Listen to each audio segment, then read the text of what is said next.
Here I have TECLAST P20HD, and today I'm going to show you how to change ringtone on this device. So firstly you have to open settings, then you have to go to the sound section, and then phone ringtone.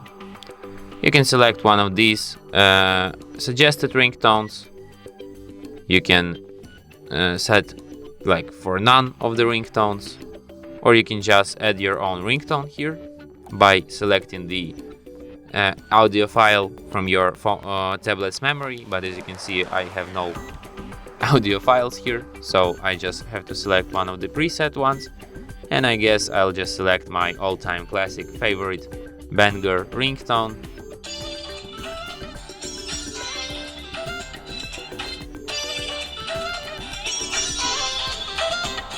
This one really slaps.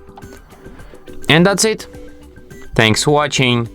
If you find this tutorial useful, don't forget to hit that like button and subscribe to our channel.